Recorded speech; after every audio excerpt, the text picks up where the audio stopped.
And it's our delight to have Dr. Kraus and Dr. Anderson present this. They'll present on the history of nephrology, but specifically focused on formation of Bayview. It has been very inspiring to see them work on this over the last 2 years. They've gone through all the archives, they've gone through the newspapers, we have had various meetings, digitized the tapes, collected all the parts of devices and catheters. So this is a snapshot of what you'll be seeing on how rich the division was before it merged into the our Hopkins mainstream combined division.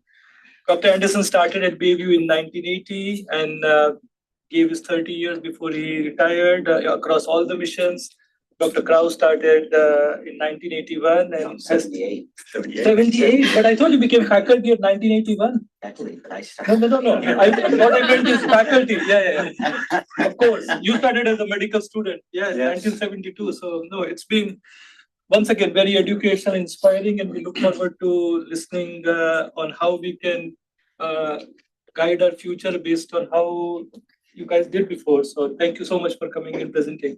Sure, thank you. Chirag really encouraged us to do this. And I like to do history. I've done a number of other projects. I actually took a course in the History of Medicine division a few years ago. They were really tough, by the way. They don't play. So besides myself and Ed Kraus, Gary Briefel, who's retired but in New York City and Brooklyn, and Dave Spector, who's retired in California, particularly Dave, contributed a lot to the information. Okay, what do I need to do to make it go down? Thank you, Dave. I forgot to acknowledge you. So while they are doing it. What do I push? That's okay. So we have no disclosures. That's it. Okay, so the objectives are to learn how nephrology, both here and at Bayview, predate by decades its recognition as a specialty, recognize the contributions of Baltimore City Hospital, Johns Hopkins, Bayview, to nephrology at Hopkins and nephrology in general, and learn about those who did it. So this is dedicated to the late Jimmy Zachary, who passed away in 2011. Jim was from Mississippi, a Harvard Medical School graduate, and was chief resident at Baltimore City Hospital. He was actually specializing in tuberculosis sarcoid. But when TB became an outpatient disease, not one dependent upon hospitals, he switched to what we would call nephrology, although it wasn't called that at the time. He built the first chronic dialysis program in the Hopkins system and pushed hard the first kidney transplant in Maryland. Nephrology here, of course, dates back at least to 1912 when Turner, Abel, and Roundtree did hemodialysis on dogs. But a lot was done at Baltimore City Hospital too. Just brief history, Baltimore City and County Alms House was formed in 1774, 1 year before the beginning of the American Revolution. It moved because of cholera and other epidemics to its present site high up on a hill. In 1866, the Mason F. Lord D building, of course, is still the original building. It's still there. It became Baltimore City Hospitals in 1911. So it's substantially older than Hopkins University, the Hopkins Hospital, or the School of Medicine by decades. It was owned and operated by the city until Ron Peterson and Johns Hopkins bought it from the city for $1, plus taking on the debt. And they renamed it Johns Hopkins Bayview Medical Center in 1994. However, in the 40s and 50s, it had a very deep environment of scientific curiosity and patient needs, plus being run by the city, a lot of independence to do whatever they wanted to do. And that contributed to the development of nephrology at City Hospital. Amongst the early contributors were gerontology. Of course, you know, the National Institute of Aging is based there. ICU medicine, oral rehydration therapy for cholera, and the oncology department. You may not realize that oncology was at Bayview until 1977, having been started in '68 by Anna Lawrence. So Nathan Schock came from Cal Berkeley, I think, in 1941 and founded the Gerontology Research Center at Baltimore City Hospital. He was funded by federal money, the city, and charity. His first study of renal function and blood pressure appeared in the JCI in 1950. And you can see it's a monotonic decline in GFR as people get older. The more formal Baltimore longitudinal study of aging began in 1958 and has continued to publish nephrology studies, the most recent being in 2021, looking at plasma metabolites in CKD. So ICU medicine, you may not be aware, but the first intensive care unit in Baltimore, in Maryland, in the United States, and in the world was at Baltimore City Hospitals. It was founded by Austrian-born anesthesiologist Peter Safar, I pronounce it for sure, who created the first intensive care unit at Baltimore City Hospital. That space was later used for hemodialysis and for post-op care of the first kidney transplant done in Maryland. In 72, Bucky Greeno, who's still with us, still functioning quite well, his fellow Case Aliquati and a Harvard researcher named Michael Fields followed evidence that SGLT1 in the gut is related to absorption of glucose. And they elucidated in more detail the mechanism of how cholera toxin increased cyclic AMP and chloride secretion. Aliquati went on to study with Alexander Leaf in Boston and became professor of medicine, physiology, and cellular biophysics and chief of nephrology at Columbia. And he's still active, although he's run into some political trouble. So when oncology moved here in 1977, they left behind their entire space to nephrology. That included offices, research labs, clinic space, the Division of Renal Medicine. We'll get into why it was called the Division of Renal Medicine. Dave Spector, son-in-law, who's an architect, reproduced that space in an architectural drawing. It's a little small to get but I can make the point that it had conference rooms like this, transplant offices, and a research laboratory, research laboratories for nephrology converted from oncology, offices for all of the attendings and the fellows. It also had the clinic and PD training center and 12-station hemodialysis center. The only thing that we didn't do right there was see consults in the hospital. So it's not like today when people are traversing all over the place.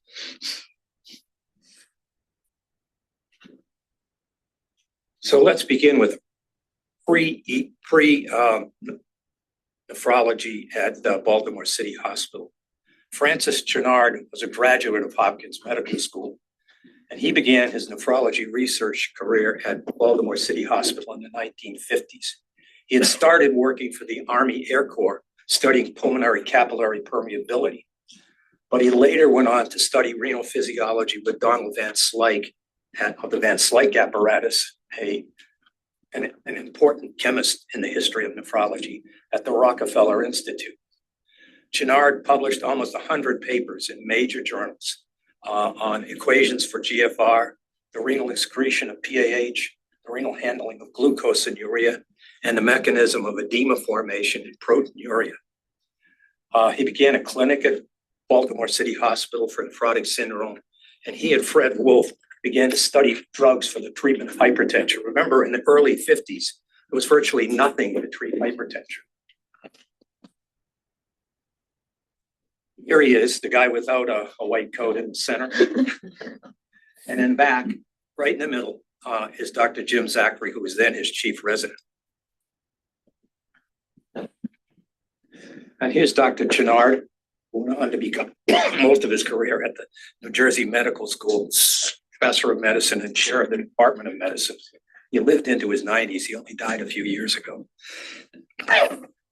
This is same as Rutgers now? This is same as Rutgers University? Yeah, there's a difference. Yeah, This is different. I don't know. New Jersey Medical is its own thing. It's Yeah, only- yeah. Okay. Yeah, I asked myself that question. It's independent. JNS. So here is one of his papers on the physiology of GFR. I was a math major in college. I won't pretend to explain the differential equations. And anybody here who can do it, don't bother. Okay, at any rate, it was very sophisticated research preceding that of Barry Brenner by many decades. And this was with log books, right? No scientific calculator. No calculators. No, the only calculators Natural were law. women who were very good at math, like NASA. There was also a lot of research in pediatrics. Harold Harrison was a polymath pediatrician along with Julian Chisholm. He studied vitamin D, a lot on lead poisoning, renal tubular function, including inherited renal tubular acidosis, amino aciduria, calcium and phosphorus absorption. And after showing you that GFR patient, I thought on paper I would show you a simple paper. In this one, the x-axis is month of birth, okay? So I don't know how to run this. Right here are babies who were born. Oh, I don't know where to make I it. see your point. You see it. It's there. I'm just shaking so much. Come under the bird. Yeah, so in here, where Ed is, our babies born in the wintertime were confined mostly to the house. House is often contaminated with lead. And much earlier than other babies born earlier in the summertime who got to spend time outside, they developed lead encephalopathy. Smart. So here's a partial list of publications. We've talked about Chenard and handling of urea and glucose. The obstetricians were concerned about toxemia of pregnancy and beginning to treat it with mag sulfate, apresyline, and reserpine. We talked about the pediatricians. Other pediatricians were looking at hemorrhagic encephalopathy and hypernatremia. And even the surgeons, God bless them, were looking at renal care, surgical care, and post-traumatic renal failure. And they even did laboratory studies on dogs looking at anuria. Just to put it in perspective, at Hopkins Hospital, Gordon Walker was appointed the first chief of nephrology in '57 by A. McGee Harvey. His research interests were hypertension, renin-angiotensin, aldosterone, and potassium. When I was a student, he was the chief of medicine. I had to present to him. It was scary as hell. His daughter was in my class. And I asked her, what does it mean when he raises his eyebrows? And she said, I have no clue. So Walker was around till the 90s, right? who? Yes. Walker. Oh, yeah. Yeah. He told me Yeah. in high school. He stopped being chief of nephrology in '86. Yeah, and Joe Handler came on. And he died of pulmonary fibrosis, an awful disease. So nephrology changed in the 50s and 60s from being a research lab, fluid and electrolyte glomerulonephritis study, to being about dialysis and transplantation. And Jimmy Zachary at Bayview was the leader in that, the Hopkins system. That's a quote from Jim. If we don't try these treatments, the patients will die. And that's what they did. Even when I was a fellow in '77, '78, we were letting diabetics die in the back hall instead of putting them on dialysis. There just weren't enough dialysis places for them. Now, Jimmy was aided by C. Robert Cook, who was a Hopkins Medical School graduate, who was a renal fellow with Dr. Walker. He joined the full-time staff at Baltimore City Hospital as assistant chief of medicine for a brief period of time. And I don't know who learned first how to do hemodialysis or anything else, but this is a picture of Dr. Zachary and two family members. If you look at the right hand in the back, you can see a Travenol RSP dialysis machine of someone being dialyzed. That was in the ICU that anesthesiology passed on to us.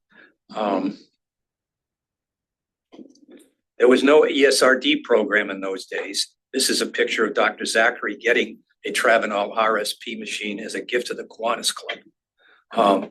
Patients' pay was based upon what they could pay, the few who had insurance, like working at Bethlehem Steel, and the city and its largesse. So what about that machine? Well, unlike today's digital controlled machine, it was an analog machine. It reused some of the dialysate from a tub. The nurses calculated and controlled ultrafiltration with a screw clamp on the venous return line. So no human feedback. The coils, as opposed to capillary dialyzers, which we use now, were very prone to rupture. You knew you were in the dialysis unit because there was blood on the ceiling. Just add, these are the machines being used when I was a fellow, and I had to come in for a week.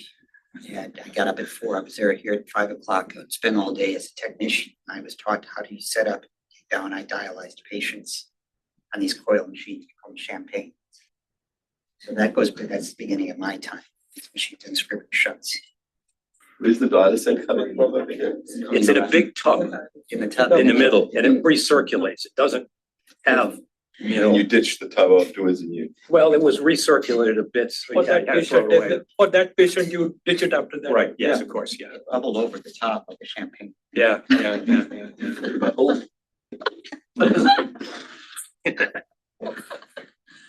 So Zachary soon joined the National Kidney Foundation and headed his advisory committee.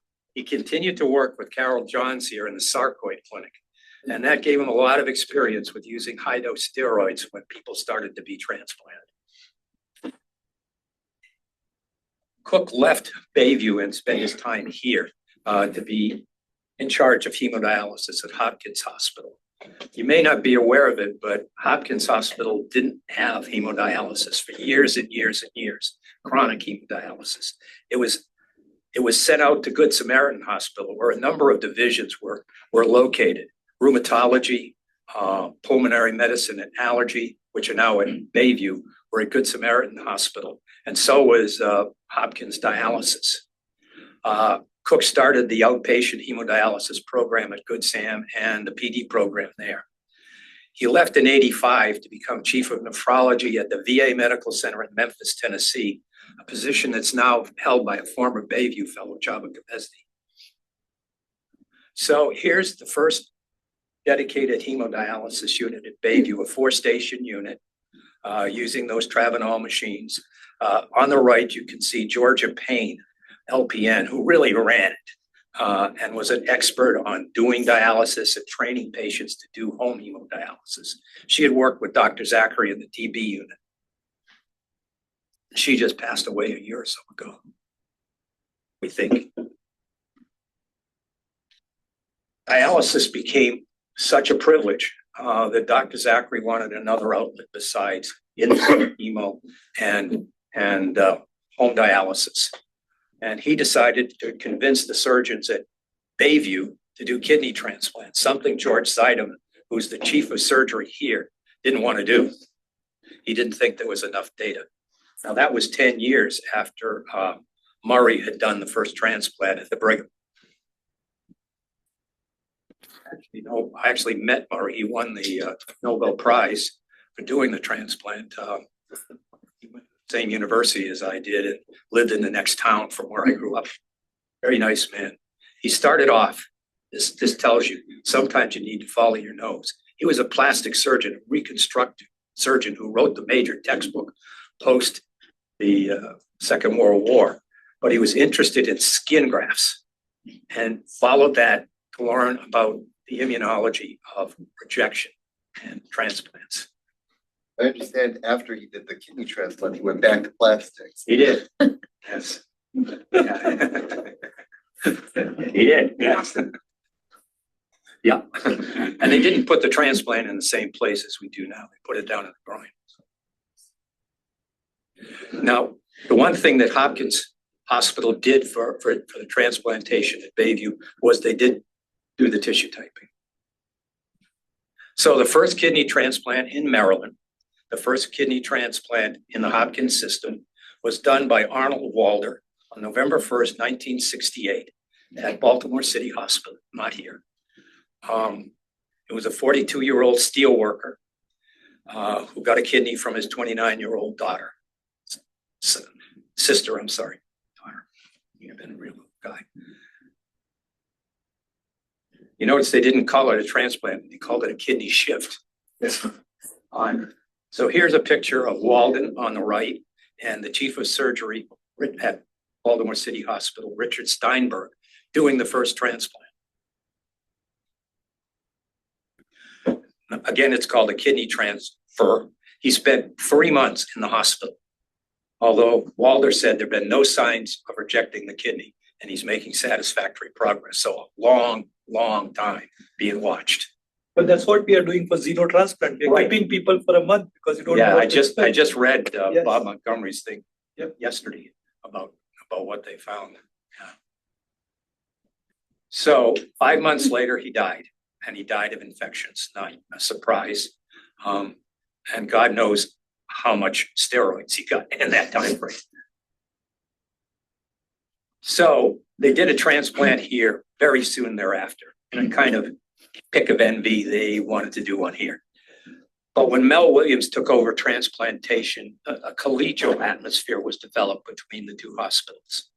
I actually saw my first transplant as a third-year student with Dr. Zachary on B4 South in the B building at Baltimore City Hospital. B4 South was an open ward. There were 12 patients in beds separated by curtains. But there was one room that was sealed off in isolation, and there I saw a 44-year-old African-American female with end-stage renal disease from, quotes, pyelonephritis. That was a catch-all diagnosis in those days. She and the kidney survived until July 74, when she died of an abdominal infection. So by the time I arrived there as an intern in 1972, there had been 51 transplants done on 43 patients, so not a lot. 10 a year or so. The programs did collaborate. There was collaboration between transplant surgery and nephrology at Baltimore City Hospital. And the transplant surgeons from Hopkins came over weekly for a conference. There was a dedicated 4-bed area at Baltimore City Hospital. And ultimately the programs combined because of a surgeon's shortage. But this is what that weekly conference dealt with: patient selection, tissue typing, immunosuppressive regimens, infectious disease syndromes and treatment, delayed graft function, and pathology. And it led to a number of innovations, which Ed tells me happened at Bayview rather than here. This is how they were followed, however, with handwritten flow sheets, computers. Yeah. There were no computers. I mean, there just weren't. There was a computer in the NIH building that Ralph DeFranzo and people there did for glucose clamp studies, but otherwise, no. And the problem list was all handwritten. So Ed tells me that Bayview was instrumental in looking at marginal donors, en bloc pediatric transplants, 2-for-1 donors from old people.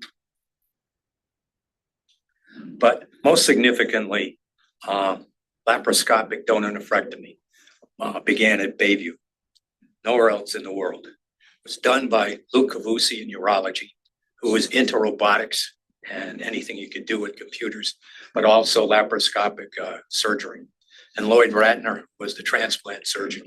And it was then Bayview at the time. We came in 1992. Yeah. And worked on pig models Right. at Bayview. And this is the first one was done as a result of that.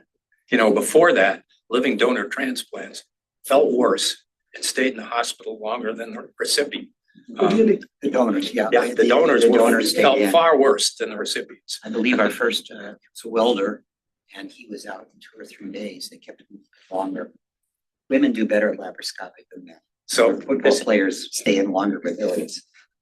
So this is my anecdote, doesn't leave this room, but that welder became one of my patients.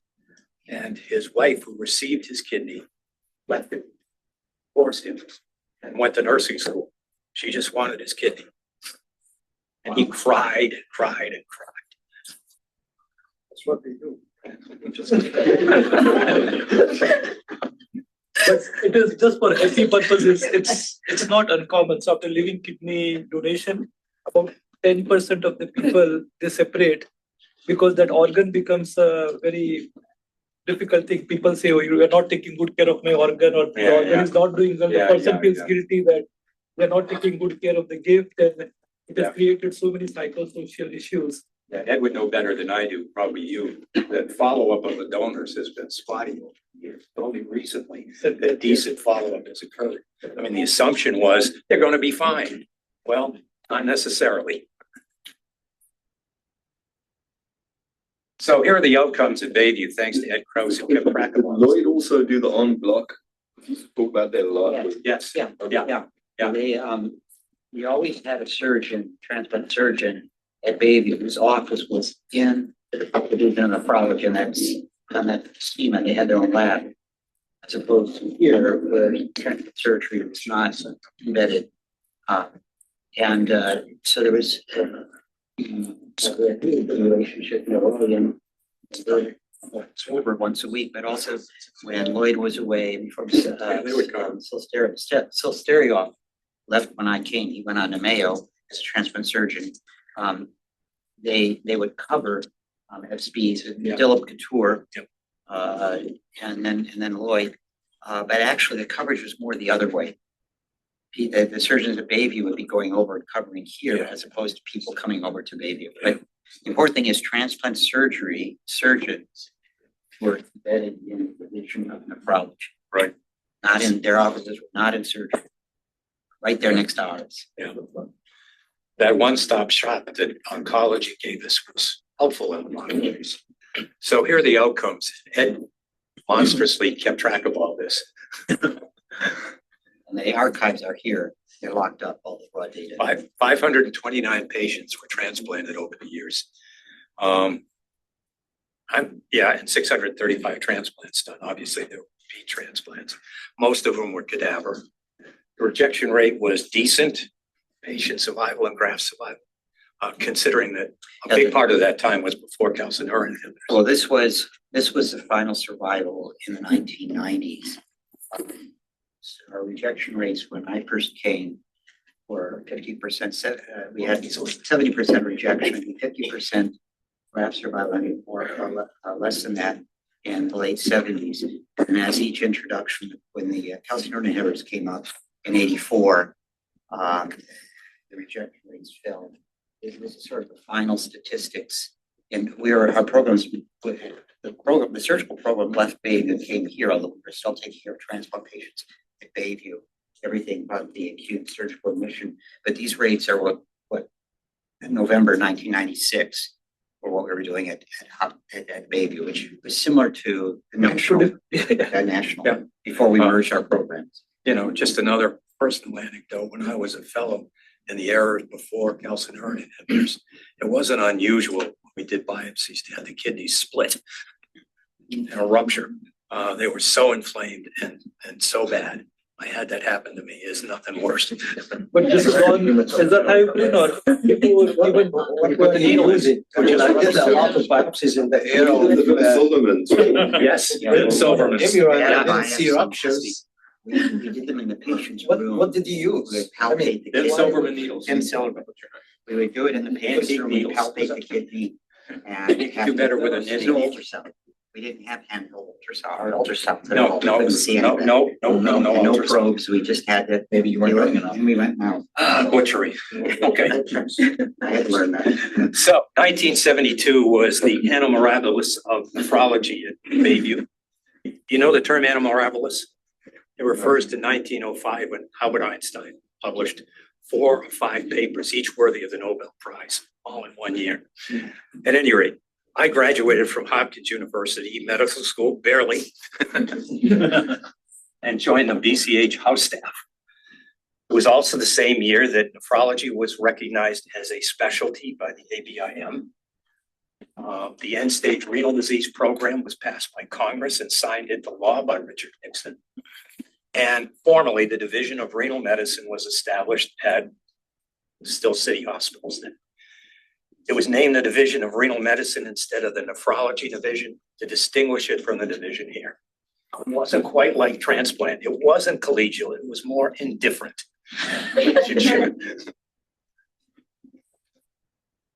So here's John Burton. Some of you may have heard of him if you've been to Bayview. Burton graduated from McGill and was a City Hospital resident when the Army drafted him for the Vietnam War and sent him to the Philippines just as a junior resident to run hemodialysis at Clark Air Force Base. He spent 2 years there. He said it was a wonderful fellowship program. But afterwards, he went to the MGH to study with Alexander Leaf and returned early as its first trained nephrologist. Jimmy Zachary was not a nephrologist. Burton never really wanted to do it, in all honesty. He wanted to do primary care and geriatrics, and that's what he did subsequently after helping out in the division for a number of years. And when you have a passion and you go for it and you succeed, they name a building after you, the Burton Pavilion. So this is the first paper published by the formal division of renal medicine. It was Burton's paper on what happened to his cases of acute renal failure in the Philippines. Mortality rate was 63%. It had little or nothing, at least on their analysis, to uremia or renal complications or whether they were dialyzed or not. Patients with simple lower extremity wounds did better than abdominal wounds or chest wounds, and they mostly died of infections. I'm not sure it's too much different now with acute traumatic renal failure. So the other That big, was published? yes, Okay. yep. Yeah, I didn't put the references are at the end. Yeah, okay, thank you. Yeah. So the big thing about the Medicare ESRD program is it would pay nephrologists for doing dialysis and pay whoever owned it, the hospital, for providing the service. At Bayview, that would have worked if only the hospital was adept at billing. They weren't. They were inept. That's why Hopkins could buy it for $1 because they were absolutely brutal. So the physicians there, the academic physicians, formed something called the Chesapeake Physicians Professional Association, which is similar to the was absorbed by the Johns Hopkins physicians billing system. And they published their experience in the New England Journal of Medicine a few years later. It became a model for academic medical centers, how to generate money from nephrology, how to bill, and how to set it up, rather than having it be funneled and missing through the hospital system paying salaries or the university paying salaries. It was better. It enabled at Bayview, and I'm sure here, new faculty hires and creation of a fellowship program independent of the one here at Baltimore City Hospital. So in '73, this handsome young man, who's over there somewhere, lounging in California, came from Yale, where he was well-trained in adult and pediatric nephrology and basic laboratory research. He answered a New England Journal of Medicine ad and came to Baltimore City Hospital to rebuild the research program and start a nephrology fellowship program and increase the number of faculty in the division. I think you were on this paper. This is IPD. No, I wasn't. Dave was big on peritoneal dialysis, which he had learned at Yale. And he actually started an outpatient IPD program. This was 6 years before CAPD became possible. They even trained people to go home using cyclers. Now, it was 12 to 18 hours, 3 or 4 days a week. So it wasn't an easy process. Being trained as a pediatrician, he did the first chronic peritoneal dialysis on an anephric baby. He later trained Barbara Fivish in the technique and helped her create a dedicated PD program at Baltimore City Hospitals that would soon be transferred here. This is Gary Briefel. He came from downstate to run a big new 12-station hemodialysis unit. did some research with the scientists at the NIH. He was chairman of the hospital review board for many years before he returned to Brooklyn as chief of nephrology at Kings County. And I came from the University of Kentucky, and my big thing was to work with Spector on creating the CAPD program, which we did. It became bigger than any program either here or at Good Samaritan Hospital. Later, Briefel and Seal Johnson and I revived the moribund home hemodialysis program at Bayview. And we cooperated with the LVAD team to put LVAD patients on hemodialysis because no one here would do it. And I don't know why. I think may have been Dr. Geith who gave a talk on this a few years ago. We judged their blood pressure based upon whether they could talk. Really? And this is Mike Sutters. He was an Englishman trained at Oxford, who came from the University of Kansas to do laboratory research on polycystic kidney disease. And he worked extensively with Craig Jimino. Gary Hill, who was the nephropathologist based at Bayview. He had been trained by Heptonstall. And he developed new biopsy techniques. He was always available because he was just down the hall. We could review the biopsies with easily. Again, right next to our division. Yes. The other direction, 50 feet away is pathology. So just to review, these things are not 100% certain, but I think the first acute hemodialysis at Hopkins Hospital was in 67. Probably earlier than that at Baltimore City Hospital. Acute PD, I actually saw acute PD done here on Marburg. A woman with acute renal failure and hemorrhagic pancreatitis. At the time, people thought that lavaging out the enzymes in acute pancreatitis would be of help. It didn't help. The first chronic hemodialysis was done at Good Samaritan when the division was mostly out there. And at Bayview, probably 66. I don't think IPD was ever done here. And CAPD started at Bayview before it started at Good Sam. So let's talk about what we were supposed to do, not besides generating money. And that's the academic triad of patient care, education of fellows, house staff, and students, and research. So here we were. That's me, Kraus, Dave Spector, Gary Briefel, and Jimmy Zachary in the middle, a fellow and a research assistant, Elsa Sikorsky, who moved over here after a while to work in transplant, didn't she? She worked in nephrology. I live here. She was the researcher. Yeah, she did some transplant stuff. Or maybe Ilsa, but I don't remember what she did. Yeah. I know she was. At any rate, now we'll get into something really unique at Bayview compared to here. The hospital owned the chronic dialysis units in the beginning, and there they are. Over 4 years, there were more than 5 different chronic dialysis units as the patient population grew.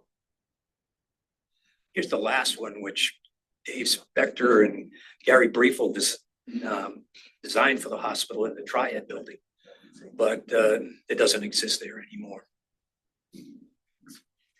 What was unique was dialysis units owned by the division, not the hospital. Things like this had been done by DCI in Tennessee and a few others, but in '85, Dr. Spector incorporated something called White Square Dialysis Incorporated with him as president and members of the Division of Renal Medicine at Baltimore City Hospital as on the board of directors. Bank loans were obtained. The division designed the unit, hired construction companies, and built a 12-station hemodialysis and PD training and outpatient clinic across the street from Franklin Square Hospital, similar to what Vision here had done it at Good Samaritan Hospital. A better paying population, better insured, so forth. But the division also built and ran inpatient hemodialysis at Franklin Square Hospital and was paid a mighty good sum for doing it. And finally, attending started doing consultations and house staff teaching at Franklin Square Hospital. So the idea was pretty obvious: money for the teaching program, for the fellowship program and research, defend the catchment area from encroachment, and increase the number of referrals for transplants. I haven't looked back at Ed's database to see how many transplants actually came from that, but my guess it's in the 40 or 50 range. They also followed me over here. John and I were assigned to White Square Dialysis as Hopkins physicians. So we made a lot of referrals for dialysis as well as transplant. Yep. Through direct relationships with primary care and nephrologists who are out there. For a while, I was appointed section chief of nephrology at Franklin Square, and $100 tragically died. I did that for 2 years. So those relationships, answering phone calls, hearing people, did bring in referrals in the 90s and also later when we worked here. So the division, besides an outpatient unit, also ran dialysis programs in nursing homes at what was then a nursing home, the Mason F. Lord building and Burton Pavilion, before the Burton Pavilion became an acute long-term care hospital. We dialyzed over 100 patients. There was no place for nursing home patients to go anywhere in the DMV. No nursing homes were doing it. It since has become an industry. People soon realized that there was a place for it. And we also had a hemodialysis unit at Genesis Franklin Woods Nursing Home near Franklin Square. A lot of your work was looking at outcomes. Yeah, we'll get quality to of it. life. We'll get to it. Okay. Soon, the dialysis units near Franklin Square got overwhelmed, and a bigger unit was built with the division not just owning and running the unit, but owning the condominium space. When Gambro bought all of Hopkins' units, they paid $5.2 million. And the division kept ownership of the condominium, so we charged them rent too. I don't know how much, but Dave tells me it was $500,000 a year. The outpatient clinic that we had there moved to Hopkins White Marsh. And over time, 3 of us were chiefs of nephrology at Franklin Square Hospital. They paid us for that. I remember how much, $25,000 a year. So no idea, went straight to the division. I never saw. So the benefits, profits from the sale of all those things went, ultimately, Chirac knows better than I do where that money is now. Let's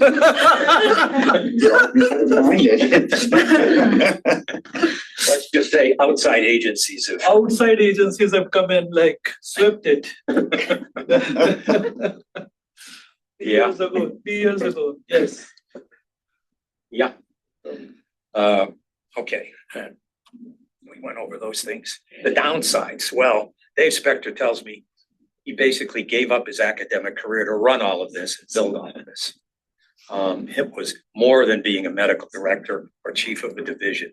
It was being an entrepreneur, a builder, a designer, a person who hired and fired dialysis nurses and technicians, dealt with all of the providers of the stuff. Franklin Square was not Plato's Academy. It wasn't like people were running up to you with ideas for research studies. All they wanted to do was get the work done and get out and collect their pay. On the other hand, surgery was much better there. They were much more enthusiastic. They didn't argue and fight. They just wanted to do it. So were many of the other specialties. Unfortunately, for most of the time, there were no fellows or PAs there helping us with dialysis to clinic or outpatients. In time, competing dialysis units were established, now owned by Fresenius. There were competing nephrologists, including former fellows. MedStar grew into its mega size and wanted to run everything, including dialysis. And there was tremendous turnover at faculty who were there. So education, the entire division took a teaching course from the general internal medicine on how to teach interns and residents and students. Members taught the physiology course for the first year students. We were medical attending on the general medical service taking care of, pneumonias and COPD and stuff in addition to our own patients. It was a ton of work. We taught house staff and students, and 4 of the house staff eventually became fellows with us, and a number of others became nephrology fellows other places. So here's Dr. Spector teaching interns and residents. So here's one of the prominent alumni of the Baltimore City House staff, Case Alaquati, professor of medicine at Columbia, emeritus editor of the Kidney International. He had some very nice things to say about Jimmy Zachary and how inspiring his was, because Zachary was his chief resident. I think you know this guy, Larry Apple. Larry was an intern and resident and chief resident there. And he was effusive in how happy he was with what he learned from the nephrologist there.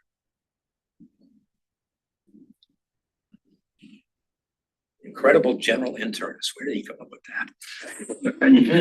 And someone you may know, Paul Tora, who's retired president and chief executive officer of Mid-Atlantic Nephrology, was a chief resident. And there are others. 54 fellows were trained at Bayview before the programs merged. 9 joined the Hopkins faculty. I guess 3 now remain now that Kraus is out of the picture.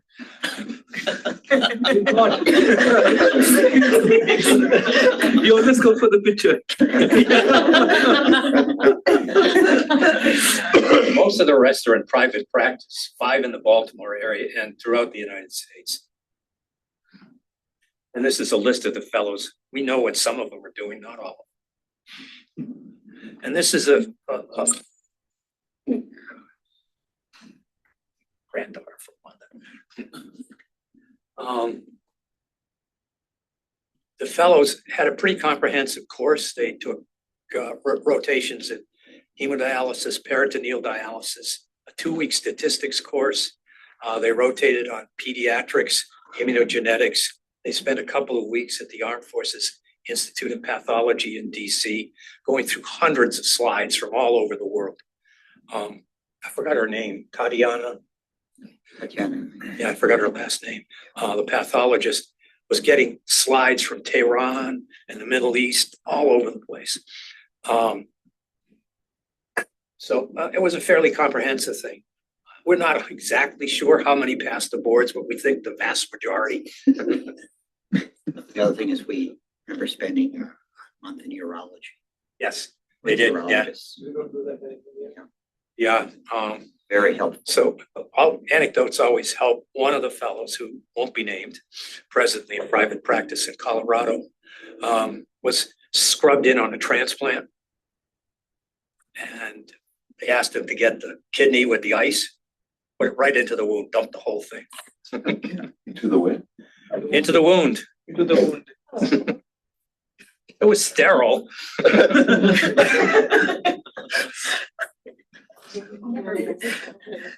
So, achievements of Bayview Fellows. You know Dr. Geether and her expertise in ANCA. Kraus, of course. Thavaraja has been chair of the National Kidney Foundation of Maryland Advisory Board and medical director of a number of Hopkins affiliated dialysis centers. Csaba Kövesdi is the chief of nephrology at the University of Tennessee. He's published over 600 papers, is an investigator, co-investigator, consultant on 7 NIH trials. Csaba was an interesting guy. Unlike most of the fellows here, he didn't go to the School of Public Health. He learned everything he learned as a second-year fellow with us, going to the Welch Center. And then went to a VA in Roanoke and by himself, and used the VISTA system to establish a research program, which has grown and grown and grown. So another big observation by a fellow, a patient that Jeff Chacon was dealing with Dr. Spector on, I think it was peritoneal dialysis, developed an awful case of calciphylaxis. Their daughter, a nurse, suggested using sodium thiosulfate to treat it, because she had read about it for some other disease. And this is the paper they published. The top is the nuclear medicine scans of the calcifications in the lower extremities. And the second one is after they treated the patient. I mean, it virtually melted away. It became the standard of care. I think it still is it not? Yes.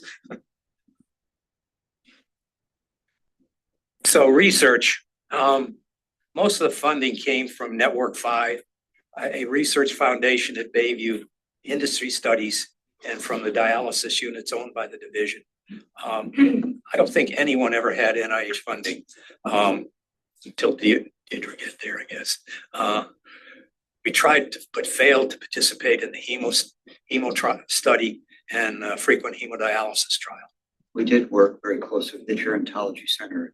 I was embedded with Bert Sachter, who's doing brush border membrane. Yeah. And in our lab at P2 North, yeah, we had rat models where we measured autoregulation, renal blood flow. And I tried to get for Dr. Bob. Yeah. And then we would then take the kidneys out and rush them over, and he would do the brush border studies. We would give the animals various types of diets. We also did single kidney. We did uninophrectomies. Right. So we collaborated a lot. Yep. Okay. We'll call it translational research. Yeah, very, very translational, yeah. Beggars research. So there was no protected time. I mean, this is a representative schedule from 1994. You won't find time for research or academic development or anything like that. Besides doing consults, as I said, we were also 4 months of the year doing general medicine attending. And here are the people over the years who were Bayview attending before it was taken over completely. Should stress that any nephrology patient we're following long-term, be it on dialysis, transplant, or for glomerulonephritis, other issues, when they came in the hospital, we were attending. They didn't go to another service. We did. The only time we served as consultants were somebody had a question of fluid and electrolytes, or somebody came in acute kidney failure or proteinuria. Then we became attending. So we were always, yes, they're never free. Yes. Yes. I remember one time a silly man came in with ethylene glycol poisoning at Franklin Square Hospital. And the dialysis nurse quit at the end of her time because she had put in her time and she wasn't going to do it. So I had to spend hours arranging to transfer the patient, either here or to Bayview. Finally got Mike Harper, who was an excellent resident at Bayview, to take him. We dialyzed him and saved him. And later he committed a crime. Of course. He murdered somebody. Patient or the doctor? Could have been both.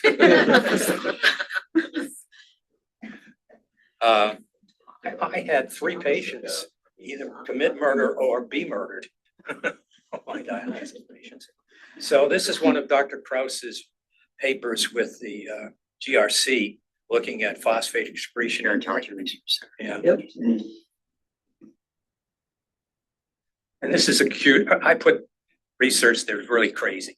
A guy at the National Institute of Alcohol and Alcoholism had published a review in Kidney International criticizing how nephrologists created dialysate. He said it was absolutely stupid to put acetate in it. Of course, at that time, a lot of people were being dialyzed just with acetate. It was horrible. Blood pressures fell, cramps. They felt terrible. So we switched to quotes bicarbonate dialysis. But I bet most of you don't know there's still acetate going in there. Okay. So Briefel and I created a system for dialyzing people without acetate using carbonated water. You have to use a special type of bottle, just like Coke bottles. Otherwise, an ordinary plastic, the CO2 will diffuse through, but the plastic in Coke and other bottles, it doesn't, at least not for a long period of time. Yeah, so John, they weren't like Coke bottles, they were Coke bottles. Yes, they were. That's Dr. Briefel. He was the guy who set up the apparatus and made sure it worked. We didn't kill anybody. Actually, In the very beginning of dialysis, they were doing that. They were bubbling dialysate in big tanks in the 60s.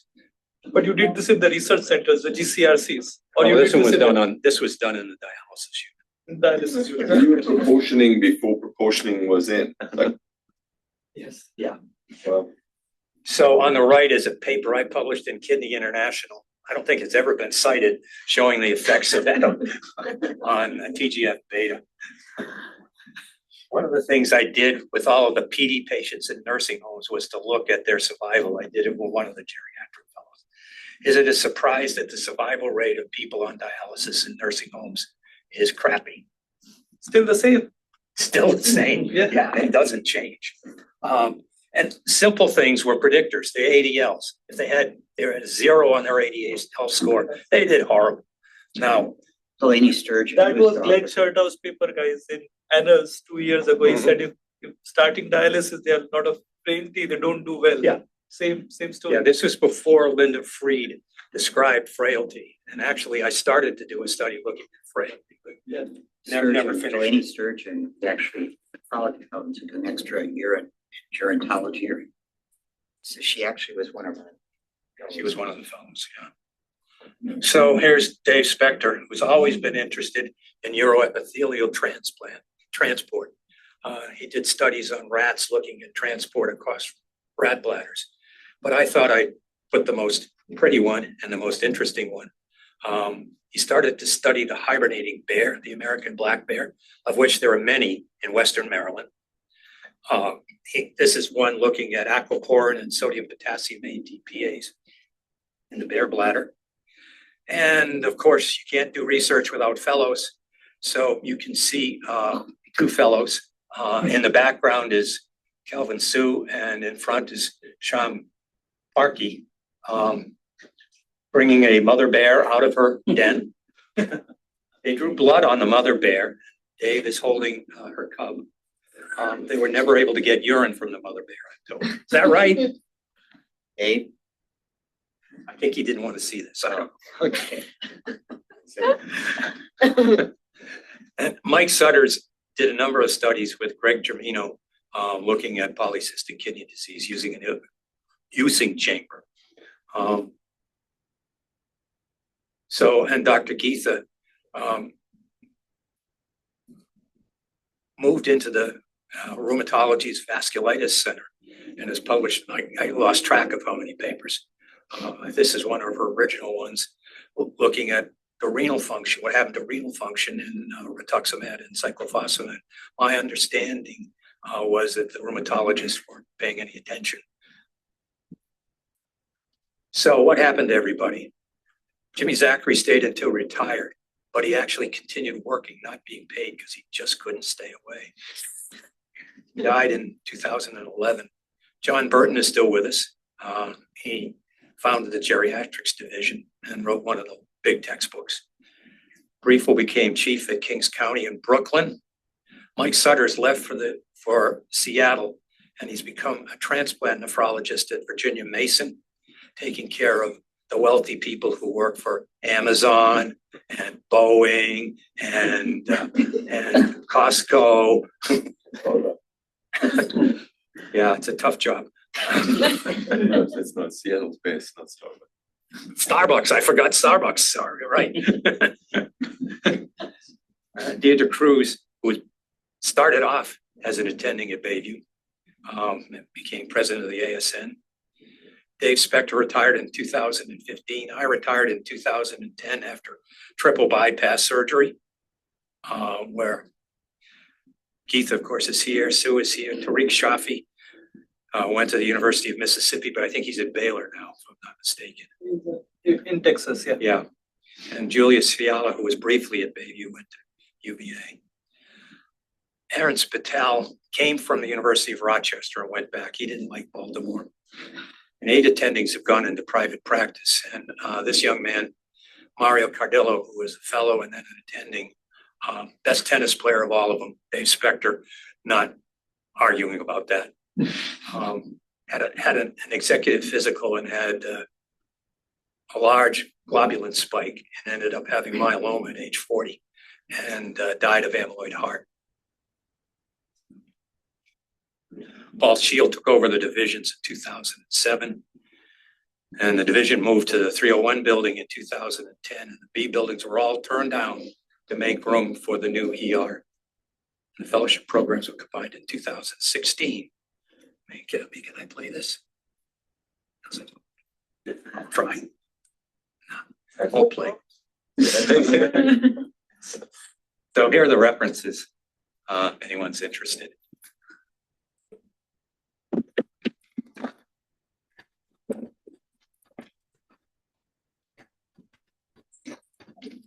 And Dave, do you have comments? Can you hear us? They're all shut down. One of the things I want to say is Dr. Parikh asked us to try to write a history at first Bayview, and then Louise isn't here, but Hopkins. What this has brought out is our memories are fading. There's a lot of rich history in Hopkins. We know Bayview because that's where we were based. This is treasure, and all the things is for all of you. And I would really encourage mid-level faculty who are memories, or senior faculty, memories of the 2000s, and middle faculty, people who've been here, capture it now, because as time goes on, you forget. And this was supposed to be a start for all of you. There's other uses, I guess. Think about the web page, whether there's things you want to call that might attract faculty and fellows and trainees. This is obviously there are things, but we're giving this to you all. We can't, from where our experience, but there's a lot of rich things that have gone on in our division, regardless of which campus. Louise will capture the early history. It's only the early history. And I encourage you all to think about the 2000s, for those of you who are here, the 2020, 2010, 2020, and capture important milestones now. It's really hard. Our memories don't quite capture. So my lesson is nephrology was built often by individual people with a vision, whether it was called starting dialysis, or people doing transplants, which often failed in the beginning. Jimmy Zachary didn't know anything about dialysis and transplantation, but built a big program. If you have a vision, go for it. And my other message is, what you're first invested in, I was very much invested in fluid and electrolyte phosphorus, bone, and my switch. And then but I saw things every day that excited me, that transplant program excited me. There was no one person, no nephrologist that was working. And so I decided in the late 1980s, early 1990s to work more closely with transplant. It was right there. My office was here, and the surgery was right Across here. the hall. And so I kind of switched, even though we were seeing a lot of rounding and this, that, and the other.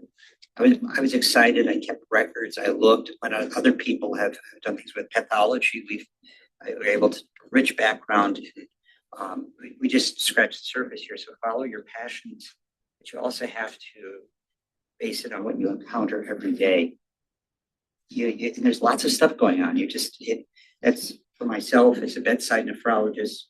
I didn't have the protected time to do research in the usual way, spend time off. But what I did do was recognize things I saw every single day: rejection, things, patient outcomes, long-term. The first thing that I did was get rid of the tombstone analysis. I said, it's not whether the patient survives or not, it's kidney function, wellness of kidney function.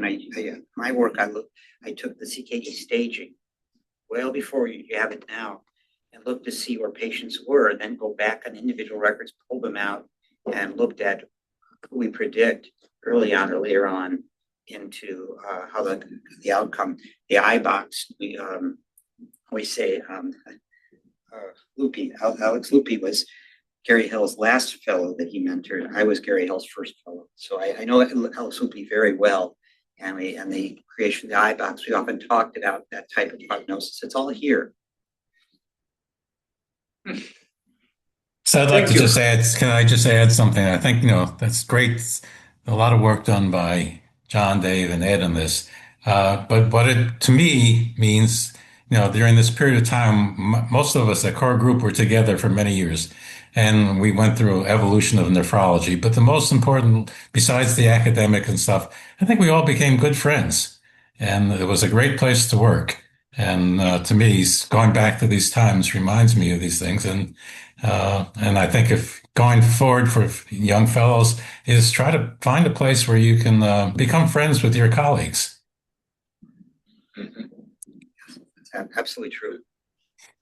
One of the things I get from this is, it was beautiful, it was really touching to hear the history and just interesting, was that the proximity of people, like the water cooler was probably a place where a lot of stuff happened. Yes. Yep. And we've lost a little bit of that. The other things are great now.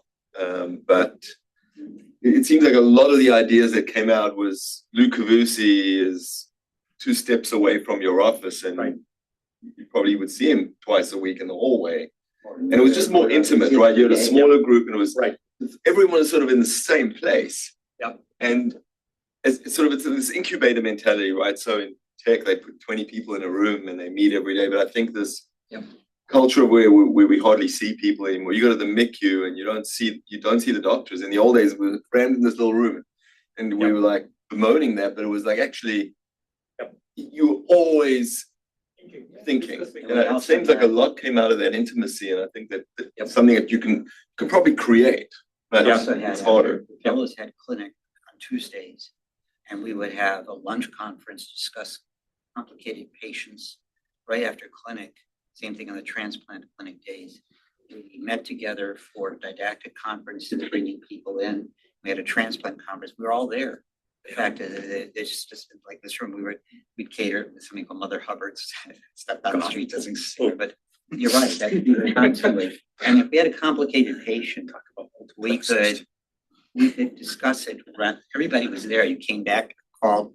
So we would discuss patients the day we saw them if we weren't sure what to do. Yeah. And pathology, we just walked. Every biopsy we did, we looked at the slides. The inspector just mandatory. did a terrific job at bringing in speakers from DC, NIH, Philadelphia, and we didn't pay them much. We do the same thing now. Yeah. We're talking about ion channels. A lot of the things you're seeing now and take for granted. We didn't know about ion channels and other issues until really the 90s. In tissue typing, when I started just class 1, we didn't have class 2. That came out in the early 80s. So we just saw all this stuff happen. We didn't have the techniques and methodology. I can't keep up with what they're all doing now. But these things changed fast. They're really changing rapidly now. I think it's the collaboration. Dave, are you there? Do you want to say anything, or? I think he's gone. No, still on. No, he doesn't have to stay. Okay. Chasing bears. No, but thank you. And for junior faculty and fellows, if you want to meet them, they have lovely stories. They're always willing to share. And, More stories, yeah. He's got a lot of stories. My memory is blank. But very inspirational while academics is going to tough times. And so if we follow our passions, I'm sure we'll have something to look back into. That's a lovely story. And we didn't have the funding. We wouldn't be able to get it. So we just figured out ways to do it. So I went to Holy Cross where Anthony Fauci went, and they've just named the science building after him. Anthony Fauci came and talked to us in the early 80s. One of Fauci's very first papers was treating, it wasn't ANCA then, but vasculitis with cytoxan. Came and talked to us. Yeah.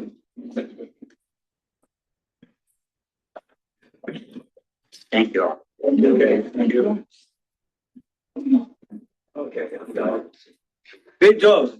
Thank you. You did a good job. They told me to make it funny, so I tried. It was awesome. Thank you so much. It was great. Actually, chair must call me 4 times. So that's not very much.